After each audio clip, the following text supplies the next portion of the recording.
சென்னை தரமணி கானகம் குடியிருப்பு பகுதியில் நீண்ட நாட்களாக குடியிருப்பவர்கள் பணம் முழுமையாக செலுத்தியும் தங்களுக்கு எந்தவிதமான ஆவணங்களும் அரசு தரவில்லை என்ற குற்றச்சாட்டு எழுந்துள்ளனர். இது குறித்த கூடுதல் விவரங்களை செய்தியாளர் அன்பழகன் வழங்க கேட்கலாம். அன்பழகன், அவர்களின் நிலை என்ன? அவர்கள் கோரிக்கை வைப்பது என்ன? சொல்லுங்க.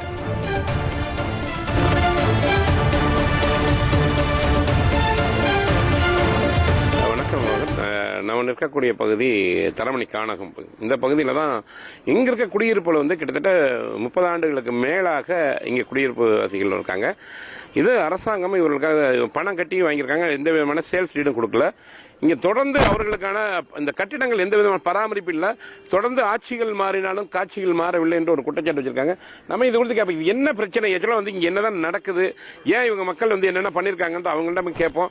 ஏன்னா குறிப்பாக வாங்க, இந்த பகுதியில் குறிப்பாக என்ன பிரச்சனை நடந்தது, நீங்களும் ஒவ்வொரு முறையும் போராட்டம் பண்ணியிருக்கீங்க, என்ன பண்ணீங்க, மக்கள் என்ன சொல்றாங்க? நாங்களும் மண்ணு கொடுத்துட்டோம். கிட்டத்தட்ட நாங்கள் ஒரு 30 வருஷமா அங்கே இருக்கிறோம். எல்லாருமே காசு கொடுத்து தான் வாங்கியிருக்காங்க. பாதி எங்களுக்கு சேல் ஐடி கொடுத்தாங்க, பாதி நிப்பாட்டிட்டாங்க.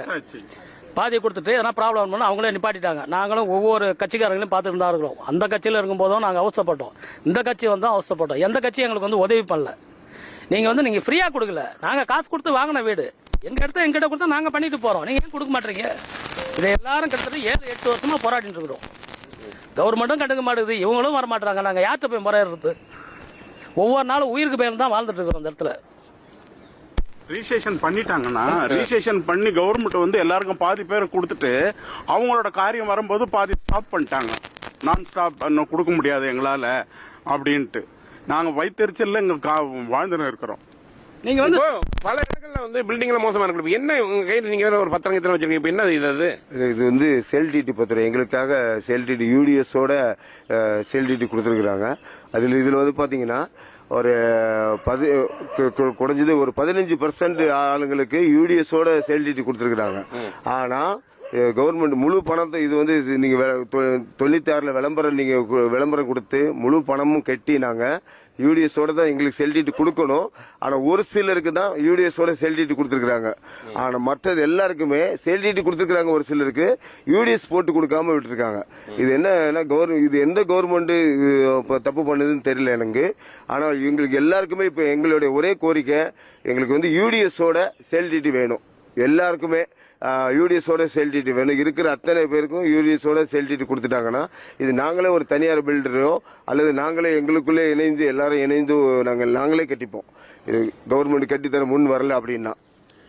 வாங்கம்மா, நீங்க எப்படி இடிஞ்ச வீட்டுல தொடர்ந்து நாங்க பார்க்கும் போதே பயமா இருக்குது. இவ்வளவு எப்படி டெய்லி இதை யாருமே கண்டுக்கலையா, பராமரிப்புல யாரும் பண்ணலையா? சார், நாங்க இதை விட்டு காலி பண்ணி போயிட்டோம்னா எங்களுக்கு இந்த இடம் கிடைக்காதுங்கன்ற பயத்துல தான் சார் நாங்க இருக்கிறோம். சரிங்களா? எங்களுக்கு நாங்க போயிட்டு, ஏன்னா 2020 போர்டு எல்ஏஜி கெட்டித்தாரன்னு சொல்லிட்டு எங்களுக்கு போட்டோ எடுத்தாங்க. போட்டோ எடுத்துட்டு அதுக்கப்புறம் இடபிள்யூசில மாத்தி எங்களை போலீஸை கொண்டு விரட்டுறதுக்கு வந்தாங்க. நாங்க எல்லாருமே போராடி போக மாட்டோம்னு சொல்லி நாங்க இருந்து திரும்ப கேஸ போட்டு இந்த இடம் எங்களுக்கு 96-97 அவுட்ரைட் பர்ச்சேஸ்ல ஹிந்து பேப்பர்ல விளம்பரம் கொடுத்திருந்தாங்க. அவுட்ரைட் பர்ச்சேஸ்னு எல்ஏஜி, எம்ஏஜி, ஹெச்ஏஜி அந்த ஸ்கீம்ல தான் எங்களுக்கு எல்ஏஜில தரமணின்னு போட்டு பேப்பர்ல விளம்பரம் கொடுத்து தான் நாங்க இந்த வீட்டையே 1,47,000 சில்லற ரூபாய் மந்த்லி பேமெண்ட்ன்றப்போ 1,351 ரூபாய் பிளஸ் 100 ரூபாய் மெயின்டெனன்ஸ் சார்ஜ் போட்டு எப்போ 1996 இருந்து நாங்க கட்டி நாங்க இந்த இடத்த நாங்க வாங்கியிருக்கோம். நீங்க 1996 இடபிள்யூஎஸ் ஆனா ஃப்ரீ வீடுங்கன்றப்போ 20 ரூபாய் தான் அன்னைக்குள்ள ரேட்டு. நாங்க அன்னைக்கு கொடுத்தது 1,351 ரூபாய். அப்ப எல்ஏஜின்னு வித்துக்கிட்டு இந்த கவர்மெண்ட் எதுக்கு மக்கள்களை இப்படி ஃப்ரீ வீட்டுக்கு ஸ்கீமுக்கு கொண்டுட்டு போறாங்க? நீங்க சொல்லுங்களேன். அதனாலதான் நாங்க இங்க இருந்து நாங்க போயிட்டோம்னு சொன்னா எங்களுக்கு இந்த வீடு கிடைக்காதுங்க.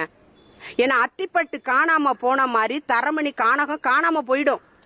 அதனாலதான் எங்க உயிரை நாங்க கையில புடிச்சு வச்சுக்கிட்டு என்ன நடந்தாலும் சரி நாங்க இங்கதான் இருந்து எங்களுக்கு ஒரு விடிவு காலம் வரணும்னு நாங்க இங்க இருந்து மக்களா போராடுறோம். ஒவ்வொரு கவர்மெண்ட் கிட்டே நாங்க போயிட்டே தான் இருக்கிறோம்.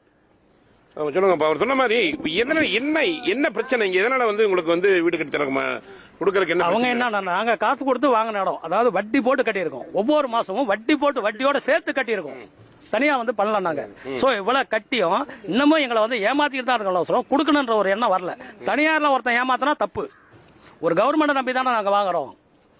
கவர்மெண்ட் நம்பி வாங்கின எங்களுக்கே அந்த கேதினா என்ன நாங்க யார்கிட்ட போய் சொல்றது? கலைஞர் ஐயா பீரியட்ல தான் இதை கொடுத்தது. இதே கலைஞர் ஐயா பீரியட் வந்து போராடி பார்த்துட்டோம். எந்த ஒரு நல்லதும் நடக்கல எங்களுக்கு. எங்களுக்கு ஒவ்வொரு நாளும் நாங்க வாழ்றது உயிர் பயத்துல நாங்க வாழ்ந்துட்டு இருந்த இடத்துல. சரி, இப்போ உங்களுடைய முக்கியமான கோரிக்கை அரசாங்கத்துக்கு வந்து முக்கியமான கோரிக்கை என்ன? ஆட்சிகள் மாற அதிகாரி மாற மாட்டாங்களா? இப்ப அதிகாரிகள் பாத்தீங்களா, அதிகாரி என்ன சொல்றாங்க? அதிகாரிகள் வந்து எந்த பதிலும் சொல்ல மாட்டாங்களே. யாரை கேட்டாலும் இந்த பண்ணலாம், இதை செய்யலாம், வராங்க போறாங்க, கேக்குறாங்க, பாக்குறாங்க, போயிடுறாங்க. நாங்களும் எத்தனை ட்ரிப் மனு கொடுக்கறது, எவ்வளவு நாள் போராடுறது? உங்ககிட்ட எல்லா ஆவணங்களும் இருக்கு, எல்லாம் கிளியரா இருக்கு. இன்ட்ரெஸ்டோட போட்டு தான் வட்டி போட்டு தான் கட்டிட்டு இருக்காங்க இன்னைக்கு அன்னை வரைக்கும் ஒவ்வொருத்தனும். அப்ப அவன் எவ்வளவு கஷ்டப்படுவான். இந்த இடத்த இன்னைக்கு விட்டுட்டு வெளியில போயிட்டோம்னா இந்த இடம் எங்களுக்கு கிடையாது. 96ல இந்த இடத்த வாங்கினது வந்து 1,68,000 கொடுத்து 48,000 கொடுத்து வாங்கியிருக்கிறாங்க. 1,48,000 கொடுத்து வாங்கியிருக்கிறாங்க 96ல. அப்போ அன்னைக்கு ரேட்டுக்கு இன்னைக்கு கணக்கு பண்ணி பாத்தீங்கன்னா கிட்டத்தட்ட பல லட்சம் ரூபாய் பெருமானம். ஆமா, கோடி. அதாவது அந்த பணத்தை நாங்க அன்னைக்கு வந்து நாங்க வெளியில முதலீடு வெளியில நிலமாவோ இல்ல பொருள் எதிலோ முதலீடு, தங்கத்திலே முதலீடு. ஒரே ஒரு விஷயம் தான். ஏன்னா நிறைய இடங்கள்ல குடிசை மாற்று வாரியம் அவங்க வீடு கட்டி தராங்க தனியா. அதே மாதிரி வீட்டு வசதி வாரியத்தில் பில்டிங் கட்டி வாடகை. இப்போ உங்ககிட்ட பணத்தை வாங்கிட்டு இப்போ நீங்க வந்து உங்களை வந்து குடிசை மாற்று வாரியத்தில் வச்சிருக்காங்களா, இல்ல வந்து வீட்டு வசதி வாரியத்தில் வச்சிருக்காங்களா, இல்ல உங்களுக்கு வந்து இந்த பணத்தை கொடுத்துட்டு எந்த கேட்டகரியில உங்களை வச்சிருக்காங்க, எப்படி கட்டி தராங்க? எந்த கேட்டகரியில வச்சிருக்காங்க எங்களுக்கு அது முழுமையா தெரிய மாட்டேது. எங்களுடைய ஆவணம் மட்டும் தான் கரெக்டா இருக்குது. குடிசை மாற்று வாரியத்தில் வச்சிருந்துட்டு இப்போ வந்து வீட்டு வசதியா மாத்திருக்கோம் அப்படின்னு சொல்றாங்க. அது உண்மையான்றது ஒன்றும் தெரியல. இன்னும் ஒரு 2 மாசம் போட்டு தெரியும் நினைக்கிறேன். இவங்க குறிப்பா வந்து இவங்க வந்து ஏற்கனவே இந்த பகுதியை பொறுத்த வரைக்கும் பிலிம் இன்ஸ்டியூட் அவங்களுக்காக கொடுக்கப்பட்ட இடத்துல வந்து மாறி இவங்க வந்து எப்ப பணம் கட்டி வாங்கியிருக்காங்க. இவங்க என்ன சொல்றாங்கன்னா, நாங்க எங்களுக்கு அரசாங்கம் இலவசமாக தரல, பணத்தை கொடுத்திருக்காங்க, பணத்தை கட்டி தான் நாங்க இந்த இடத்த வாங்கியிருக்கோம். அப்ப வீடு கட்டின ஒரு சிலருக்கு வந்து சேல்ஸ் டீட் கொடுத்தவங்க இன்னைக்கு வீடும் கட்டி தரல, சரியான முறையில் வீடும் வந்து இவங்க கேட்கற மாதிரி வீடும் கட்டி தரல. அதே மாதிரி அவங்க என்ன சொல்றாங்கன்னா, எங்களுக்கு கட்டியும் தர வேண்டாம், எங்களுக்கு வந்து உண்டான ஆவணம் கொடுக்க நாங்க தனியா கட்டிக்கிறேன் அப்படிங்கிற ஒரு இதம். அதான வைக்க போறீங்க நீங்க? எங்களுக்கு அந்த கோரிக்கை தான் தேவை. எங்களுக்கு நீங்க கிளியர் பண்ணி கொடுத்துருங்க, நாங்க வெளியில கட்டிக்கிறோம். அமைச்சரே சட்டசபையில சொல்லியிருக்காரு இது வந்து வீட்டு வசதி வாரியமா மாத்தியாச்சுன்னு. ஆனா வீட்டு வசதி வாரிய அதிகாரிகள் வந்து இதை பத்தி இன்னும் யோசனை பண்ணல, எங்களுக்கு சரியான பதிலும் சொல்ல. இது வந்து முக்கியமான இடம். சென்னையுடைய முக்கியமான பகுதியில் இருக்கிறது. அதாவது சென்னையுடைய ஹார்ட் ஆஃப் சிட்டிங்கிற அந்த இடத்துல இருக்கு. இது வந்து பாலடைஞ்சு இவ்வளவு எல்லா பக்கமுமே பில்டிங் இருக்கு. என்ன இவங்க என்ன பயப்படுறாங்கன்னா, பக்கத்துல எல்லாம் நிறைய ஐடி கம்பெனி இருக்கனால இவங்களை வெளியேற்றிட்டு அவங்க கிட்ட வந்து அவங்கள வந்து உள்ள கொண்டு வந்துருவாங்கன்னு அந்த பயம் இருக்குன்னு தான் சொல்றாங்க. கண்டிப்பா எங்களுக்கு இருக்குது. அவங்க ரெடியா இருக்காங்க, இவங்களும் ரெடியா இருக்காங்க. மழை வரும்போது வந்துட்டு நாங்க இந்த இடம் வந்து ஃபுல்லா வெள்ளக்காடா இருந்தது. அப்போ நாங்க இதை பராமரிங்கன்னு சொல்லும் போது அவங்க சொன்னாங்க, இது வந்துட்டு குடிசை மாற்று வாரியம் கரையாடுது, நீங்களே தான் இதை பராமரிச்சுக்கணும் அப்படின்னு சொல்லிட்டு சொன்னாங்க. இதை குடிசை மாற்று வாரியத்தை அவங்க எல்லாம் பராமரிச்சுட்டு இருந்தாங்க. கவர்மெண்ட்லாம் இதை உங்க இடம் நீங்களே தான் பராமரிச்சுக்கணும்னு சொன்னாங்க. அப்படி சொன்னவங்க இதை திரும்ப எதுக்கு குடிசை மாற்று வாரியத்தில் கொண்டு போகணும்னு நினைக்கிறாங்க? இந்த இவங்களுடைய மக்களுடைய பிரச்சனை உண்மையாலும் வேதனை அளிக்கக்கூடியவா இருக்கு. ஏன்னா இவங்களால சரியா பராமரிக்கவும் முடியாம அரசாங்கம் செய்து தரும் என்ற நம்பிக்கையோடவே நம்பிக்கை துரோகம் செய்து விட்டதாக இவங்க ஒருமுறை நம்மிடம் வேதனையோட தெரிவிக்கக்கூடிய விஷயம் என்னன்னா, அரசாங்கம் எங்களை நம்பி ஏமாத்திருச்சு அப்படின்னு தான் சொல்லிட்டு இருக்காங்க. மோகன், விவரங்களையும் அப்பகுதி மக்களின் கோரிக்கைகளையும் பதிவு செய்ததற்காக நன்றி.